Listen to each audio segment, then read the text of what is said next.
నమస్కారం అండి. SB news 9550కి స్వాగతం సుస్వాగతం.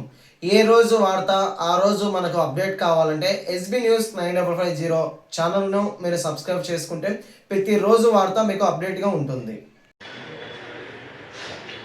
విష్ణు ఏదైతే ప్రైవేటీకరణ మెడికల్ కాలేజ్ సంబంధించింది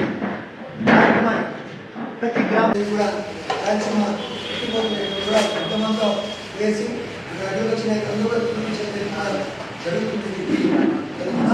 దీంతో పాటు కూడా ఇంకోటి కానీ మన గురువు చెరువు కానీ వీళ్ళకి కొంచెం కొంచెం అంత 1000 కోట్లు ఖర్చు పెడతానన్నాడు. మనం వచ్చినప్పుడు ఈ రోజు ₹1 కూడా పెట్టగా మేము దాని మీద మన ధర్నా చేసి క్వశ్చన్ చేయడం జరిగింది.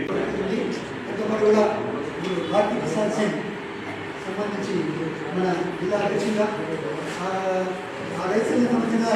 కాలువ తయారు చేసిన జిల్లాలో 200 కోట్లు అయితే 2 లక్షల ఎకరాలు మన జిల్లాలో ఈ చిన్న చిన్న డ్యాము కింద తయారైన వాళ్ళకి సరిపోతుందంటే దానికోసం మీ ఊళ్ళో కానీ ముందు దాంట్లో భాగంగా మేము అన్ని జిల్లాలు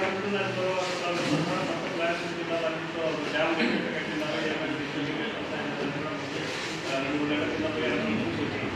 దాంట్లో బాగా ఒక రాష్ట్రం గురించి బాధగా పోయిపోతుంది. అనవసరంగా నీళ్ళు సముద్రం లేకపోయినా బాధగా కానీ అందరూ చెమ్ము నీళ్ళు వాడుకుంటున్న కాడికి వచ్చేసారు అందరూ. ఈ మనస్తత్వాన్ని అందరూ మిగతా వాళ్ళు వదిలిపెట్టే తప్ప ఎన్ని కోర్టులకు పోవడం ఇల్లు దానికి పోవడము ట్రిబ్యునల్కి పోవడం అంటే ఎన్ని తెగే సమస్యలు కాదు. ఏవి ఏదో ఒక అడుగు ముందుకు వేసి రాజశేఖర గారు గత వారం 10 రోజులు చూస్తున్నాం. రాయలసీమ ఎత్తిపోతల భాగంగా దాదాపు 80% పూర్తయినటువంటి గత వైసీపీ ప్రభుత్వంలో జగన్మోహన్ గారి నేతృత్వంలో అయిన ప్రాజెక్టు ఈరోజు గత 20 నెలల నుంచి పట్టించుకోవడం చాలా ముసుగులా గుద్దులాట ఉన్నటువంటి విషయాన్ని సాక్షాత్తు మరి పొరుగు రాష్ట్ర ముఖ్యమంత్రి ఈయన గురు శిష్యుల్లో భాగంగా ఢిల్లీలో ఒప్పందం జరిగినటువంటిది మన అసెంబ్లీలోనే చెప్పిన పరిస్థితి ఈరోజు చూసాం. అంతవరకు కూడా జనాలకు పూర్తిగా తెలియని పరిస్థితుల్లో ఉన్నాం. అది తెలిసినాక అయోమయంలోండి 3 రోజులు మరి ప్రభుత్వం నుంచి కనీసం స్టేట్మెంట్ ఎవరు ఇవ్వకుండా మరి ఇరిగేషన్ మంత్రి గారితో మొదటిగా మరి ప్రకటన చేయించి ఆయన చెప్పింది కూడా సంతృప్తి చెందక ప్రజల్లో ఇలా ఆడేది అబద్ధం అని తెలిసిన తర్వాత పూర్తిగా సీఎం గారే మన రంగంలో దిగి సీఎం మంత్రి గారు చెప్పారో అదే చెప్పడం జరిగింది. మరి 20 టీఎంసీల కన్నా ఏ ప్రాజెక్టులైన రాయలసీమలో ఉన్నాయి, వాళ్ళకేం ముచ్చుమూత ఉంది కదా, సుల్కేసులు ఉంది కదా, ముచ్చుమరి ఉంది కదా, ఇవన్నీ ఎత్తుకున్న అవి లిఫ్ట్ ఏదో 1000 చిక్కులో 15 చిక్కులు సంబంధించింది. ఈరోజు ఇంత యుద్ధోపాధి జరిగిన మరి లోటు బడ్జెట్ అయినప్పటికీ కూడా కరోనా కష్టకాలంలో జగన్మోహన్ గారు ఈ ప్రాంతానికి సంబంధించి ఇంత కష్టపడి పరిస్థితి చేస్తే కనీసము దాని ఈరోజు నీరు గార్చే విధంగా తప్పుడు సంఖ్యలు మించి ఒక రాయలసీమలో పుట్టి బిడ్డగా ఇంత 40 సంవత్సరాల రాజకీయాన్ని ఉండడానికి ఈ స్థాయికి తెచ్చింది రాయలసీమ అయితే ఈ తల్లికి రొమ్మగొడు గుద్దినట్టు నాడు ఎన్టీఆర్ రామారావుకు బిడ్డనిచ్చే విధంగా గుర్తున్నాడో ఈరోజు రాయలసీమ ప్రజలందరికీ కూడా అదే విధంగా గుర్తున్న పరిస్థితి ఈరోజు చంద్రబాబు మనం చూస్తున్నాం.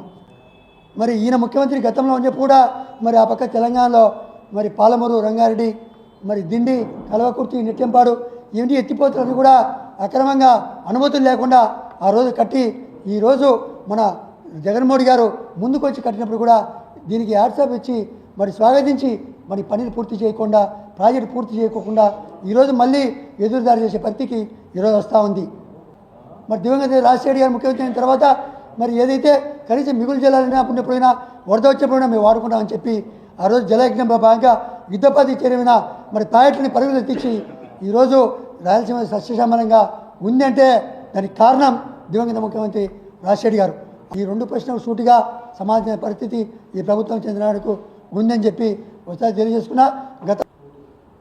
ఈ మధ్య 2-3 రోజుల నుంచి తెలంగాణ రాష్ట్ర ప్రభుత్వ అసెంబ్లీ సాక్షిగా మాట్లాడిన ముఖ్యమంత్రి రేవంత్ రెడ్డి గారి మాటల నేపథ్యంలో ఇవాళ రాయలసీమ ఎత్తిపోతల పథకం మరి ఆ పథకం ఎందుకు ఎలా అనే దానిపైన చర్చ జరుగుతూ ఉంది.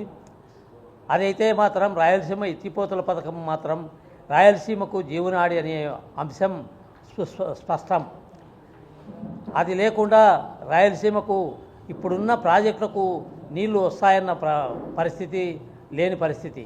ఎందుకంటే పోతిరెడ్డిపాడు హెడ్ రెగ్యులేటర్లో 44,000 క్యూసెక్కులతో దివంగత ముఖ్యమంత్రి రాజశేఖర రెడ్డి గారు దాన్ని వైడెన్ చేసినారు 11,000 క్యూసెక్కుల నుంచి 44,000 క్యూసెక్కులకు. ఎందుకంటే శ్రీశైలంలో వరద కాలం కేవలం 30 నుండి 35 రోజులు మాత్రమే వరద వచ్చి అప్పుడు మాత్రమే మనం దాంట్లో శ్రీశైలం ప్రాజెక్టు నిండి దాని ద్వారా నీళ్లు తీసుకునే పరిస్థితి ఉంది. శ్రీశైలం ప్రాజెక్టు పుల్ రిజర్వాయర్ మట్టం 885 అడుగులు. మరి 885 అడుగులు ఉంటే 881 అడుగు నుంచి కూడా మనం నీరు తీసుకునేదానికి పూర్తి స్థాయిలో నీరు తీసుకునేదానికి పొద్దుపాడు ఎగ్జిట్ ద్వారా అవకాశం ఉంది.